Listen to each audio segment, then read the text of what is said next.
Reach for the speed, reach for the whistle, go where the rail may run.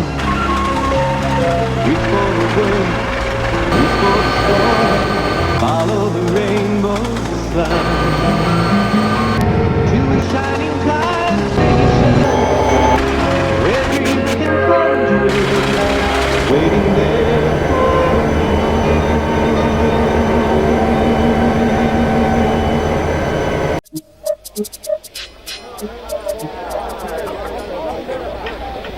Sir Topham Hatt sat in his office listening to the noise outside. The passengers were angry. The station master came in. "There's trouble in the shed, sir. Henry is sulking, there's no train, and the passengers are saying this is a bad railway." "Indeed," said Sir Topham Hatt. "We cannot allow that." He found Gordon, James, and Henry looking very cross. "Come along, Henry, it's time your train was ready." "Henry's not going," said Gordon. "We won't shunt like little tank engines. That was Thomas's job. We are important tender engines. You fetch our coaches and we will pull them. Tender engines don't shunt." "We'll see about that," said Sir Topham Hatt. "No engine on my railway is too important for small jobs." And he hurried away to find Edward. The yard has never been the same since Thomas left to run his branch line, he thought sadly. Edward was shunting. "Leave those freight cars, please, Edward," said Sir Topham Hatt. "I want you to push coaches for me in the yard." "Thank you, sir, that will be a nice change." "That's a good engine, off you go then."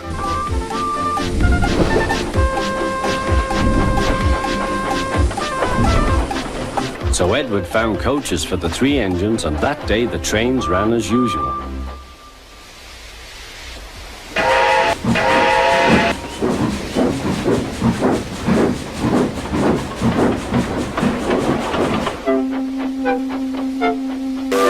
Next morning, Edward looked unhappy.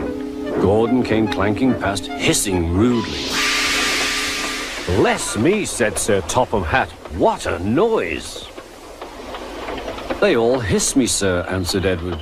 "They say tender engines don't shunt, and last night they said I have grey wheels. I haven't, have I, sir?" "No, Edward, you have nice blue ones, and I'm proud of you. Tender engines do shunt. But all the same, we do need a diesel locomotive." Yeah. He went to a workshop and they showed him all sorts of engines.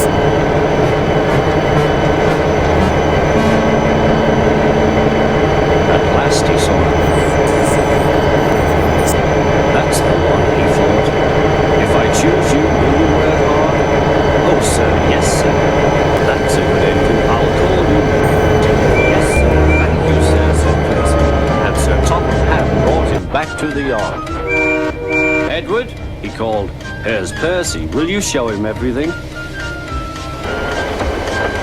Percy soon learned what he had to do, and they had a happy afternoon.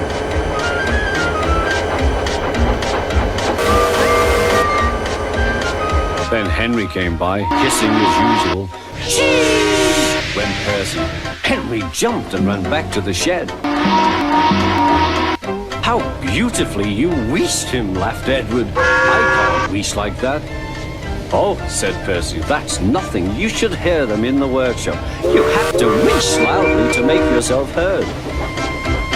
Next morning, Thomas arrived. "Sir Topham Hatt sent for me. I expect he wants help," he said to Edward. "Shh, shh. Here he comes," replied Edward. "Well done, Thomas. You've been quick. Listen, Henry, Gordon, and James are sulking. They say they won't shunt like little tank engines. So I have shut them up, and I want you both to run the line for a while." "Little tank engines, indeed," snorted Thomas. "We'll show them." "And Percy will help too." "Oh, sir, yes, sir. Please, sir," answered Percy.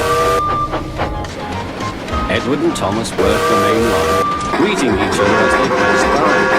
Percy puffed along the branch line.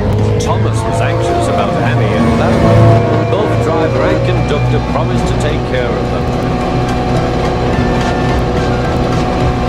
There were fewer trains, but the passengers didn't mind. They knew the 3 other engines were having a lesson. Gordon, James, and Henry were cold, lonely, and miserable. They wished now they hadn't been so silly.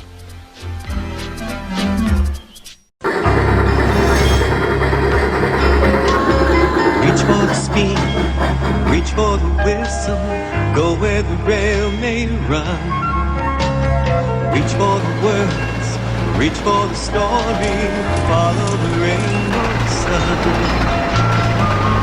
To a shining time station, where dreams can come true, waiting there for you. So much to see, so far to travel, so much to learn to know. Friends by your side, hopes to hold on.